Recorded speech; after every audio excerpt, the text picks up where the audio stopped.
இறந்து உயிருடன் எழுப்பப்பட்ட கிறிஸ்து இனிமேல் இறக்க மாட்டார். இனி அவர் சாவின் ஆட்சிக்கு உட்பட்டவர் அல்ல. அல்லேலூயா.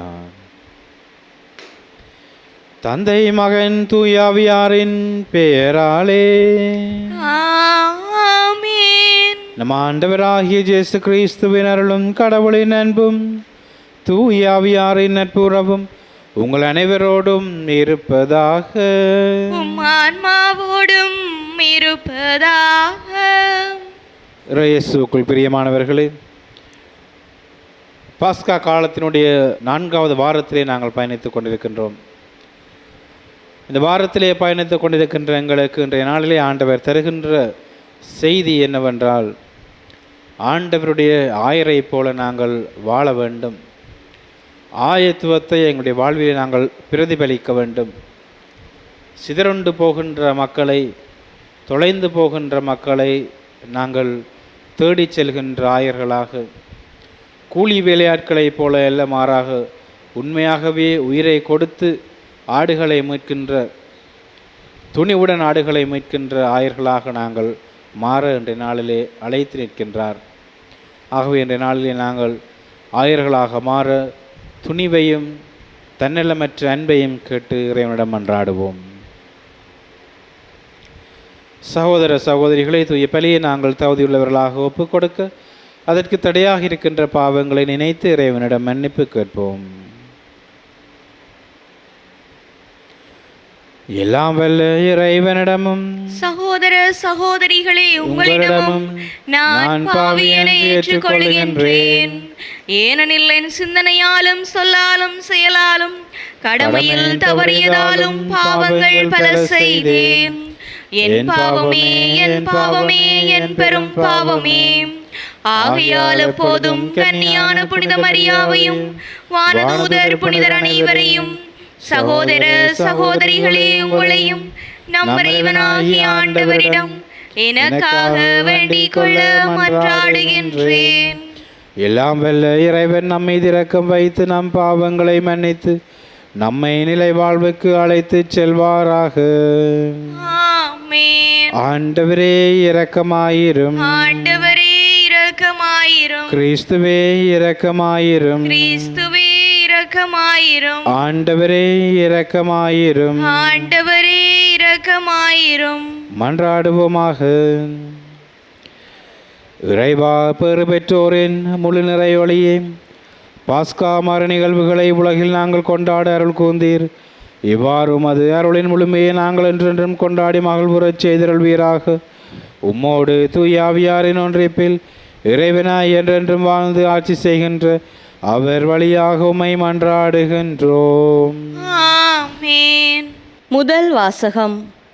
வாழ்வுக்கு வழியான மனமாற்றத்தை பிற இனத்தவருக்கும் கடவுள் கொடுத்தார். திருத்தூதர் பணிகள் நூலிலிருந்து வாசகம். அதிகாரம் 11, இறைவசனங்கள் 1 தொடக்கம் 18 ஏறாக. அந்நாள்களில் பிற இனத்தவரும் கடவுளின் வார்த்தையை ஏற்றுக்கொண்டதை பற்றி திருத்தூதர்களும் ஜூதேயாவில் உள்ள சகோதரர் சகோதரிகளும் கேள்விப்பட்டார்கள். பேதுரு ஜெருசலேமுக்கு திரும்பி வந்தபோது விருத்த சேதனம் செய்து கொண்டவர்கள் அவரோடு வாதிட்டனர். நீர் ஏன் விருத்த சேதனம் செய்து கொள்ளாதோரிடம் சென்று அவர்களுடன் உணவு உண்டீர் என்று குறை கூறினர். பேதுரு நடந்தவற்றை ஒன்றன் பின் ஒன்றாக விளக்கி கூறத் தொடங்கினார். நான் யோப்பா நகரில் இறைவனிடம் வேண்டிக் கொண்டிருந்த போது மெய் மறந்த நிலையில் ஒரு காட்சி கண்டேன். பெரிய கப்பற்பாயை போன்ற ஒரு விரிப்பு 4 முனைகளிலும் கட்டப்பட்டு வானத்திலிருந்து இறக்கப்பட்டு என்னிடம் வந்தது. அதை நான் கவனமாக நோக்கிய போது தரையில் நடப்பன, ஊர்வன, வானில் பறப்பன, காட்டு விலங்குகள் ஆகியவற்றை கண்டேன். பேதுரு, எழுந்திடு, இவற்றை கொன்று சாப்பிடு என்னும் ஒரு குரல் ஒலிப்பதையும் கேட்டேன். அதற்கு நான், வேண்டவே வேண்டாம் ஆண்டவரே, தீட்டானதும் தூய்மையானது மற்றுமான எதுவும் ஒருபோதும் என் வாய்க்குள் சென்றதில்லையே என்றேன். 2ஆம் முறையும் வானிலிருந்து மறுமொழியாக, தூய்மையானது என கடவுள் கருதுவதை தீட்டாக கருதாதே என்று அக்குரல் ஒலித்தது. இப்படி மும்முறை நடந்த பின்பு யாவும் வானத்துக்கு மீண்டும் எடுத்து கொள்ளப்பட்டன. அந்நேரத்தில் செசரியாவிலிருந்து என்னிடம் அனுப்பப்பட்ட மூவர் நான் தங்கியிருந்த வீட்டின் முன் வந்து நின்றனர். தூய ஆவியார் என்னிடம் தயக்கம் ஏதுமின்றி அவர்களோடு செல் என்று கூறினார். உடனே நானும் இந்த 6 சகோதரர்களுமாக அந்த மனிதர் வீட்டுக்கு சென்றோம். அவர் தம் வீட்டில் வானதூதர் வந்து நின்றதை கண்டதற்காகவும் அத்தூதர் பேதுரு என்னும் பெயர் கொண்ட சீமோனை வரவழையும், நீரும் வீட்டார் அனைவரும் மீட்பு பெறுவதற்கான வார்த்தைகளை அவர் உம்மோடு பேசுவார் என்று தமக்கு கூறியதாகவும் எங்களுக்கு அறிவித்தார். நான் பேசத் தொடங்கியதும் தூய ஆவி முதலில் நம்மீது இறங்கி வந்தது போல் அவர்கள் மீதும் இறங்கி வந்தது. அப்போது யோவான் தண்ணீரால் திருமுழுக்கு கொடுத்தார். ஆனால் நீங்கள் தூய ஆவியால் திருமுழுக்கு பெறுவீர்கள் என்ற ஆண்டவரின் வார்த்தைகளை நான் நினைவு கூர்ந்தேன். இப்போதும் ஆண்டவராகிய இயேசு கிறிஸ்துவின் நம்பிக்கை கொண்ட போது நமக்கு அருளப்பட்ட அதே கொடையை கடவுள் அவர்களுக்கும் கொடுத்தார். கடவுளை தடுக்க நான் யார் என்றார். இவற்றை கேட்டு அவர்கள் அமைதி அடைந்தனர். வாழ்வுக்கு வழியான மனமாற்றத்தை பிற இனத்தவருக்கும் கடவுள் கொடுத்தார் என்று கூறி அவரை போற்றி புகழ்ந்தார்கள். இது ஆண்டவர் வழங்கும் அருள்வாக்கு. இறைவனுக்கு நன்றி. பதிலுரை பாடலுக்கு உங்கள் பல்லவியாக, உயிருள்ள இறைவன் மீது என் நெஞ்சம் தாகம் கொண்டுள்ளது. உயிருள்ள இறைவன் மீது என் நெஞ்சம் தாகம் கொண்டுள்ளது. உயிருள்ள இறைவன் மீது என் நெஞ்சம் தாகம் கொண்டுள்ளது. கலைமான் நீரோடைகளுக்காக ஏங்கி தவிப்பது போல் கடவுளே என் நெஞ்சம் உமக்காக ஏங்கி தவிக்கின்றது. என் நெஞ்சம் கடவுள் மீது, உயிருள்ள இறைவன் மீது தாகம் கொண்டுள்ளது. இப்பொழுது நான் கடவுள் முன்னிலையில் வந்து நிற்க போகின்றேன். உயிருள்ள இறைவன் மீது என் நெஞ்சம் தாகம் கொண்டுள்ளது. உம்மொழியையும் உண்மையையும் அனுப்பியருளும். அவை என்னை வழிநடத்தி உமது திருமலைக்கும் உமது உறைவிடத்திற்கும் கொண்டு போய் சேர்க்கும். உயிருள்ள இறைவன் மீது என் நெஞ்சம் தாகம் கொண்டுள்ளது. அப்பொழுது நான் கடவுளின் பீடம் செல்வேன். என் மனமகிழ்ச்சியாகிய இறைவனிடம் செல்வேன். கடவுளே, என் கடவுளே, யாழிசைத்து ஆர்ப்பரித்து உம்மை புகழ்ந்திடுவேன். உயிருள்ள இறைவன் மீது என் நெஞ்சம் தாகம் கொண்டுள்ளது. உயிருள்ள இறைவன் மீது என் நெஞ்சம் தாகம் கொண்டுள்ளது.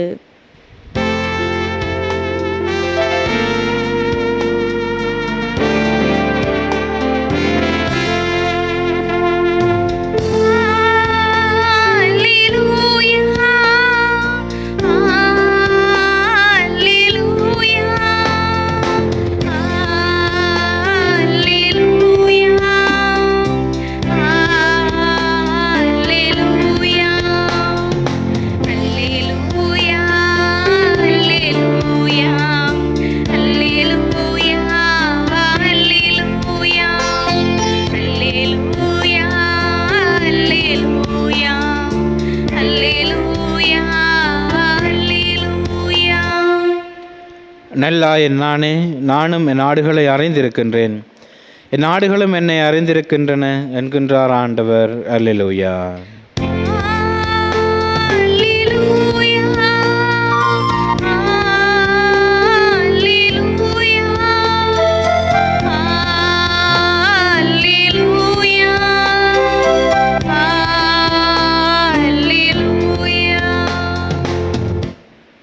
ஆண்டவர் உங்களோடு இருப்பாராக, உம் ஆன்மாவோடும் இருப்பாராக. தூய ஜோவான் எழுதிய நற்செய்தியிலிருந்து வாசகம். ஆண்டவரே, மாட்சி உமக்கே. அக்காலத்தில் இயேசு கூறியது, உறுதியாக உங்களுக்கு சொல்கின்றேன், ஆட்டுக்கொட்டலின் வாயில் வழியாக நுழையாமல் வேறு வழியாக ஏறி குதிப்போர் திருடர் அல்லது கொள்ளையராயிருப்பர். வாயில் வழியாக நுழைபவர் ஆடுகளின் ஆயர். அவருக்கே காவலர் வாயிலை திறந்து விடுவார். ஆடுகளும் அவரது குரலுக்கே செவிசாய்க்கும். அவர் தம்முடைய சொந்த ஆடுகளை பெயர் சொல்லி கூப்பிட்டு வெளியே கூட்டிச் செல்வார். தம்முடைய சொந்த ஆடுகள் அனைத்தையும் வெளியே ஓட்டி வந்த பின் அவர் அவற்றிற்கு முன் செல்வார். ஆடுகளும் அவரை பின்தொடரும். ஏனெனில் அவரது குரல் அவற்றிற்கு தெரியும். அறியாத ஒருவரை அவை பின்தொடரா. அவரை விட்டு அவை ஓடிப்போகும். ஏனெனில் அவரது குரல் அவற்றிற்கு தெரியாது. இயேசு அவர்களிடம் உவமையாக இவ்வாறு சொன்னார். ஆனால் அவர் சொன்னதை அவர்கள் புரிந்து கொள்ளவில்லை. மீண்டும் இயேசு கூறியது, உறுதியாக உங்களுக்கு சொல்கிறேன், ஆடுகளுக்கு வாயில் நானே. எனக்கு முன்பு வந்தவர் அனைவரும் திருடரும் கொள்ளையருமே. அவர்களுக்கு ஆடுகள் செவிசாய்க்கவில்லை. நானே வாயில். என் வழியாக நுழைவோருக்கு ஆபத்து இல்லை. அவர்கள் உள்ளே போவர், வெளியே வருவர், மேய்ச்சல் நிலத்தை கண்டுகொள்வர். திருடுவதற்கும் கொள்வதற்கும் அழிப்பதற்குமன்றி திருடர் வேறெதுக்கும் வருவதில்லை. ஆனால் நான் ஆடுகளின் வாழ்வை பெறும் பொருட்டு, அதுவும் நிறைவாக பெறும் பொருட்டு வந்துள்ளேன். இது கிறிஸ்து வழங்கும் நற்செய்தி. கிறிஸ்துவே உமக்கு புகழ். இறையேசுவுக்குள் பிரியமானவர்களே, நானே ஆயர். ஆண்டவர் இயேசு இந்த வார்த்தையை நாங்கள் ஒவ்வொருவரும் பின்பற்றும்படி கூறி நிற்கின்றார். இந்த ஆயர் யார்? திருவிவிலியத்தினுடைய பாரம்பரியத்தின்படியும் யூத மக்களுடைய வாழ்க்கை முறையை பற்றியும் நாங்கள் பார்க்கின்ற போது, அவர்கள் ஆடுகளை மேய்க்கின்ற தொழிலை செய்கின்ற மக்களாக இருந்தார்கள்.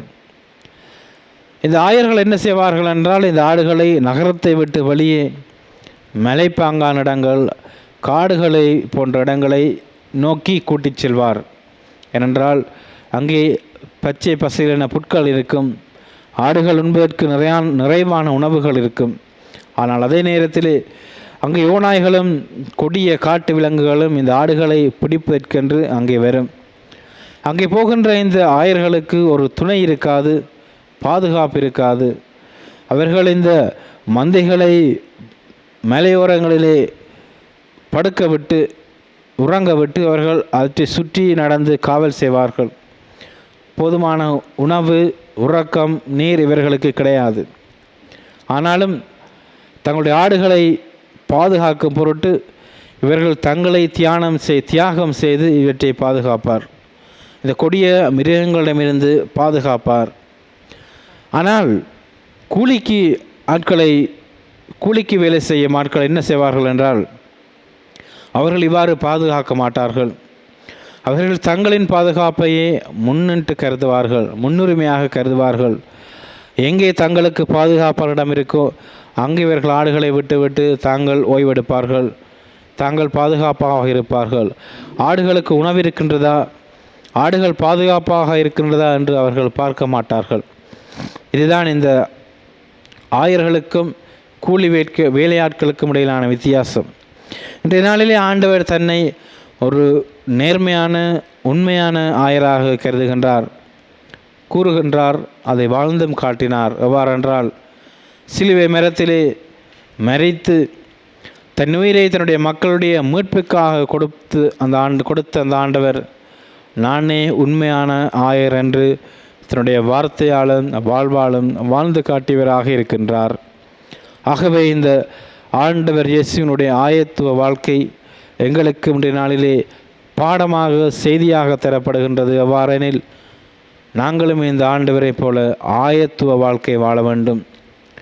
திரு அவையிலிருந்து தொலைந்து போகின்றவர்கள், ஓடிப்போகின்றவர்களை நாங்கள் பாதுகாக்க வேண்டும். அதே வேளையிலே திரு அவைக்குள்ளே ஏற்படுகின்ற தீமைகள், கொடிய விலங்குகளுடைய பாதுகாப்பு அச்சுறுத்தல்கள் போன்றவற்றிலிருந்து திரு அவையை நாங்கள் பாதுகாக்க வேண்டும். அதற்கு நாங்கள் நேர்மையானவர்களாக, சுயநலமற்ற அன்புள்ள மக்களாக, துணிவுள்ள மக்களாக வாழ வேண்டும்.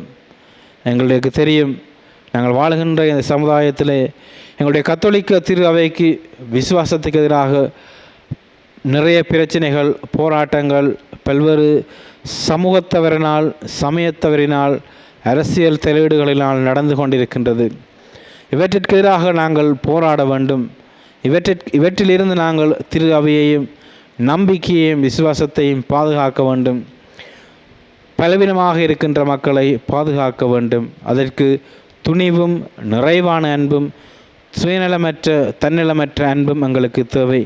ஆகவே அதற்காக நாங்கள் இன்றைய நாளிலே மன்றாடுவோம். இறைவனுடைய ஆயரை போல நாங்களும் வாழ, துணிவுள்ள மக்களாக வாழ, அனைவரையும் அன்பு செய்கின்ற ஏற்றுக்கொள்கின்ற சுயநலமற்ற அன்புள்ள மக்களாக நாங்கள் வாழ வரம் கேட்டு இந்த பலியிலே நாங்கள் மன்றாடுவோம். ஆமேன். எங்களுடைய தனிப்பட்ட தேவைகளை இந்த நேரத்தில் நாம் படைத்து மன்றாடுவோம். குறிப்பாக இந்த புதிய வாரத்திலே நாங்கள் எடுக்கின்ற முயற்சிகள் அனைத்தும் எங்களுக்கு வெற்றி கூற, எங்களுடைய தொழில்துறைகள் ஆசீர்வதிக்க, எங்களுடைய கல்வி வாழ்க்கை நிறைவாக ஆசீர்வதிக்க இறைவன் எங்களுக்கு அருள் கூற வேண்டும் என்று மன்றாடுவோம்.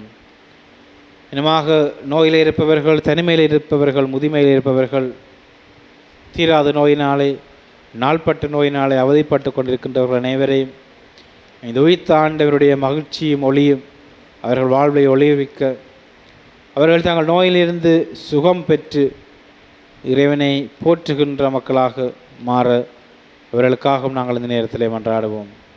இனமாக இன்றைய நாளிலே பிறந்த நாட்களை கொண்டாடுகின்றவர்கள், திருமண நினைவை கொண்டாடுகின்றவர்கள், துறவர குருத்துவ அழைப்பில் நினைவு நாட்களை கொண்டாடுகின்றவர்களுக்காகவும் நாங்கள் மன்றாடுவோம். இந்த நாட்கள் அவர்களுக்கு ஆசீர்வாதத்தின் நாட்களாக மாறவும், இறந்தவர்கள் நித்தியத்திற்கு இறைவனோடு உறவாட இறைவன் அருள் கூற வேண்டும் என்று மன்றாடுவோம். இந்த மன்றாட்டுக்கள் எல்லாம் எங்கள் ஆண்டவர் ஆகிய கிறிஸ்து வழியாக உம்மை பார்த்து மன்றாடுகின்றோம். ஆமென்.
சகோதர சகோதரிகளை, என்னுடையதும் உங்களுடையதுமான இப்பலி எல்லாம் வல்ல தந்தையாகிய இறைவனை கேட்டதாகும்படி மன்றாடுங்கள்.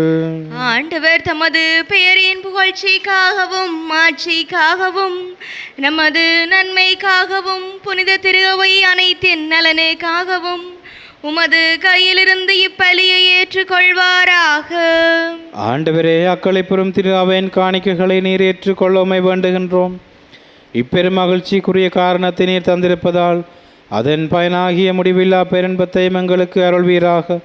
எங்கள் ஆண்டவராகிய கிறிஸ்து வழியாக உம்மை மன்றாடுகின்றோம். ஆமென். ஆண்டவர் உங்களோடு இருப்பாராக. உம் ஆன்மாவோடும் இருப்பதாக. இது எங்களை மேலே எழுப்புங்கள். ஆண்டவரிடம் எழுப்பியுள்ளோம். நம் இறைவனாகிய ஆண்டவருக்கு நன்றி கூறுவோம். அதுவே தகுதியும் நீதியும் ஆனதே.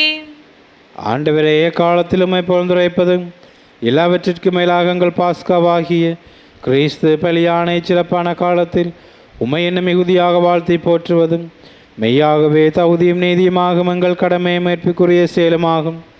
கிறிஸ்து எங்களுக்காக இன்னும் தொடர்ந்து தம்மை கையளித்து உமது திருமுனையராது பிறந்து பேசி வருகின்றார். எங்களை பாதுகாத்து வருகின்றார். பலியான அவர் இனிமேல் சாக மாட்டார். கொலை செய்யப்பட்டு அவர் என்றும் வாழ்கின்றார். ஆகவே பாஸ்கா மகிழ்ச்சி பொங்க அனைத்துலகின் மாந்தர் அனைவரும் மக்களைக்கின்றனர். அவ்வாறே ஆற்றல் மிக்கோரும் அதிகாரம் கொண்ட தூதர்களும் உமது மாட்சியை புகழ்ந்து பாடி முடிவின்றி சொல்லுவதாவது: தூயவர் தூயவர் தூயவர், வான்படிகளின் கடவுளாம் ஆண்டவர். விண்ணகமும் மண்ணகமும் உமது மாட்சியால் நிறைந்துள்ளன. உன்னதங்களிலே ஓசான்னா. ஆண்டவர் பெயரால் வருகிறவர் ஆசி பெற்றவர். உன்னதங்களிலே ஓசான்னா. ஆண்டவரே, நேர்மையாகவே தூயவர், தூய்மையானத்திற்கு முற்றும். ஆகவே உம்முடைய ஆவியை பொழிந்து காணிக்கைகளை தூய்மைப்படுத்த உம்மை வேண்டுகின்றோம். இவ்வாறு எங்கள் ஆண்டவர் இயேசு கிறிஸ்துவின் உடலும் இரத்தமுமாக இவை மாறுவனமாக. அவர் பாடுபடவுளம் கிடந்து தம்மை கையளித்த போது அப்பத்தை எடுத்து நன்றி செலுத்தி அதை பிட்டு தம் சுடர்களுக்கு அளித்து கூறியதாவது: அனைவரும் இதிலிருந்து பெற்று உண்ணுங்கள், ஏனெனில் இது உங்களுக்காக கையளிக்கப்படும் என் உடல்.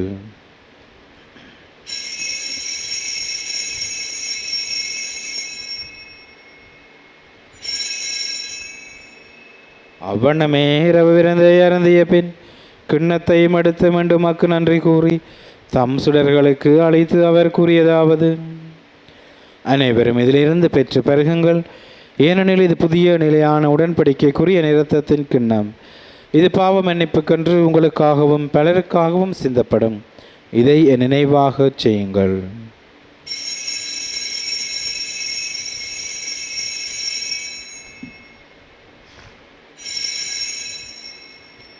நம்பிக்கையின் மறை பொருள். ஆண்டவரே, நீர் வருமளவும் உமது இறப்பினை அறிக்கையிடுகின்றோம், உமது உயிர்ப்பினையும் எடுத்துரைக்கின்றோம். ஆகவே ஆண்டவரே, நாங்கள் கிறிஸ்துவின் இறப்பினை உயிர்ப்பினையும் நினைவு கூர்ந்து வாழ்வு தரும் அப்பத்தை மீன்பளிக்கும் கிண்ணத்தை மக்கு ஒப்புக் கொடுக்கின்றோம். திருமணன்று மக்கு ஒளியமுறைய தகுந்தவர்களை எங்களை ஏற்றுக்கொண்டீர். எனவே உமக்கு நன்றி செலுத்துகின்றோம். மேலும் கிறிஸ்துவின் உடலிலும் இரத்தத்திலும் பங்கு கொள்ளும் எங்களை தூயாவியார் ஒன்று சேர்க்க வேண்டும் என உமை தாழ்மையுடன் மன்றாடுகின்றோம். ஆண்டவரே, உலகெங்கும் பெறவிருக்கும் திரு அவை நினைவு கூர்ந்தருளும். எங்கள் திருத்தந்தை 14ஆம் லியோ, எங்கள் ஜஸ்டின் ஞான பிரகாசம் ஆண்டகை, எல்லா திருநிலையினராக அனைவரோடும் உமது திரு அவை அன்பில் நிறைவு பெறச் செய்தருளும். மேலும் மொய்த்தலும் எதிர்நோக்குடன் தொழில் கொள்ளும் எங்கள் சகோதர சகோதரிகளை இறந்தோர் அனைவரையும் இரக்கத்துடன் நினைவு கூர்ந்து உமது திருமுகலின் உழையற்றருளும். எங்கள் அனைவர் மீதும் இரக்கமாயிரும். கடவுளின் கன்னித்தாயான புனித மரியா, அவருடைய கணவரான புனித ஜோசேப்பு, புனித திருத்தூதர்கள், இவ்வுலகில் மொக்குவந்தவராயிருந்தோர் ஆகிய புனிதர் அனைவருடனும் நாங்கள் நிலை வாழ்வில் பங்கு கொள்ளும் தகுதி பெற்று திருமகன் இயேசு கிறிஸ்து வழியாக உம்மை போழ்ந்தேத்தும் வரமருள் உம்மை மன்றாடுகின்றோம். இவர் வழியாக இவரோடு இவரில் எல்லாம் வல்லரவனாகிய தந்தையே, தூய ஆவியாரின் ஒன்றிப்பில் எல்லா புகழும் ஆட்சியும் என்றென்றும் உமக்கே உரியதே. ஆமென். ஆண்டவர் இயேசு கற்றுத் தந்த சபத்தை துணிவுடன் சொல்லி மன்றாடுவோம். விண்ணுலகில் இருக்கிற எங்கள் தந்தையே, உமது பெயர் தூயதென போற்றப் பெறுக. உமது ஆட்சி வருக. உமது திருவுளம் விண்ணுலகில் நிறைவேறுவது போல மண்ணுலகிலும் நிறைவேறுக. எங்கள் அன்றாட உணவை இன்று எங்களுக்கு தாரும். எங்களுக்கு எதிராக குற்றம் செய்வோரை நாங்கள் மன்னிப்பது போல எங்கள் குற்றங்களை மன்னியும். எங்களை சோதனைக்குட்படுத்தாதேயும், தீமையிலிருந்து எங்களை விடுவித்தருளும். ஆண்டவரே, தீமை அனைத்திலுமிருந்து எங்களை விடுவித்து எங்கள் வாழ்நாளில் அமைதியை கனிவுடன் அருளுமை மன்றாடுகின்றோம். உமது இரக்கத்தின் உதவியால் நாங்கள் பாவத்திலிருந்து எப்போதும் விடுதலை பெற்று யாதொரு கலக்கம் ஒன்று நிலமாயிருப்போமாக. நாங்கள் எதிர்நோக்கியிருக்கும் பேரின்பத்திற்காகவும் மீட்பராகிய இயேசு கிறிஸ்துவின் வருகைக்காகவும் காத்திருக்கின்றோம். ஏனெனில் ஆட்சியும் வல்லமையும் ஆட்சியும் என்றென்றும் உமதே. ஆண்டவரே இயேசு கிறிஸ்துவே, அமைதியை உங்களுக்கு விட்டு செல்கின்றேன், என் அமைதியை உங்களுக்கு அளிக்கின்றேன் என்றும் திருத்துதலுக்கு மொழிந்தீரே. எங்கள் பாவங்களை பாராமல் உமது திரு அவையின் நம்பிக்கையை கண்ணோக்கி உமது திருவுளத்துக்கு ஏற்பதற்கு அமைதியும் ஒற்றுமையும் அழைத்திருள்வீராக. என்றென்றும் வாழ்ந்து ஆட்சி செய்கின்றவர் நீரே. ஆமென். ஆண்டவருடைய அமைதி உங்களோடு என்றும் இருப்பதாக. உம் ஆன்மாவோடும் இருப்பதாக. ஒருவருக்கொருவர் இறைவர் தருகின்ற அமைதியை பகிர்ந்து கொள்வோம்.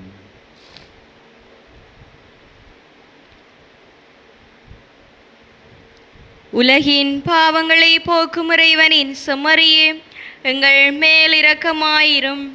உலகின் பாவங்களை போக்கும் இறைவனின் செம்மறியே, எங்கள் மேல் இரக்கமாயிரும். உலகின் பாவங்களை போக்கும் இறைவனின் செம்மறியே, எங்களுக்கு அமைதியை அளித்தருளும். இதோ இறைவனின் செம்மறி, இது உலகின் பாவங்களை போக்குகின்றவர். செம்மறியின் விருந்துக்கு அழைக்கப்பெற்றோர் பேறு பெற்றோர். ஆண்டவரே, நீர் என் இல்லத்தில் எழுந்தருள நான் தகுதியற்றவள். ஆனால் ஒரு வார்த்தை மட்டும் சொல்லியருளும், எனது ஆன்மா நலமடையும்.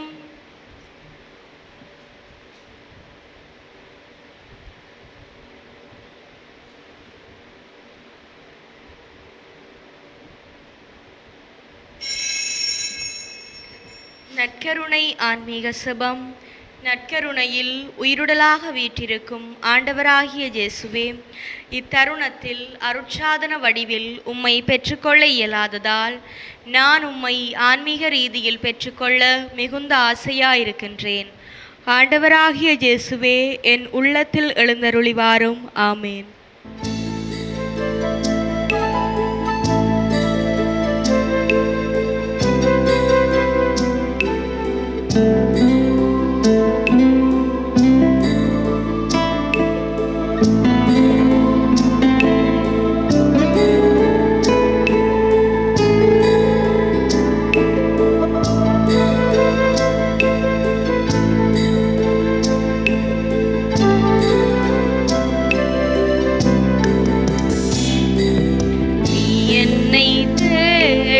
தெய்வம், நான் உன்னை தேடும் செல்வம்,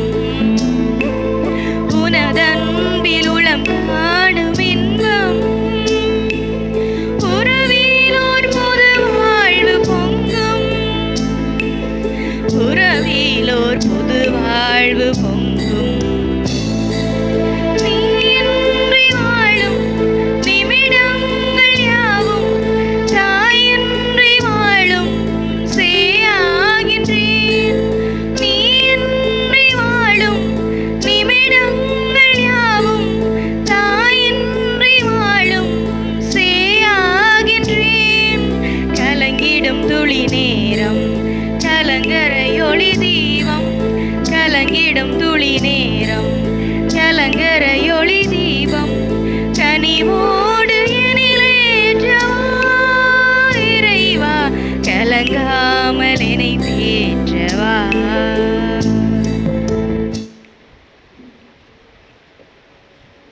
நன்றி கூறி மன்றாடுவோமாக. ஆண்டவரே, நிலையான மறு நிகழ்வுகளால் நீர் புதுப்பிக்க திருவிழமானவும் மக்களை கனிவுடன் கண்ணோக்கியருளுமை வேண்டுகின்றோம். அதனால் நாங்கள் மாட்சிக்குரிய உடலின் அழிவற்ற உயிர்த்தெழுதலுக்கு வந்து சேர அருள்வீராக. எங்கள் ஆண்டவராகிய கிறிஸ்து வழியாக உம்மை மன்றாடுகின்றோம். ஆமென். ஆண்டவர் உங்களோடு இருப்பாராக. உம் ஆன்மாவோடும் இருப்பாராக.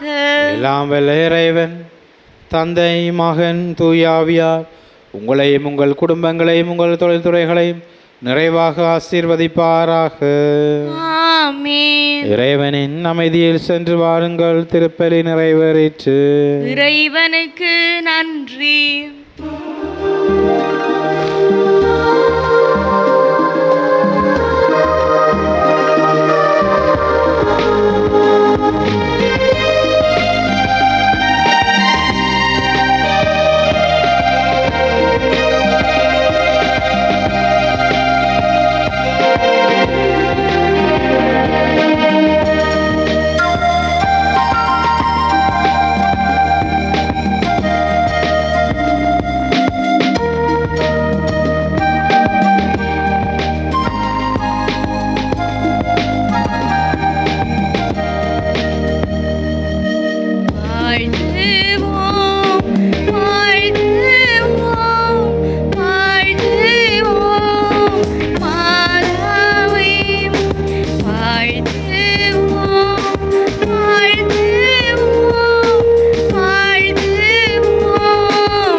சிலுவை அடையாளத்தினாலே எங்கள் பகைவரிடமிருந்து எங்களை மீட்டருளும். எங்கள் இறைவா, தந்தை, மகன், தூய ஆவியாரின் பேராலே ஆமென்.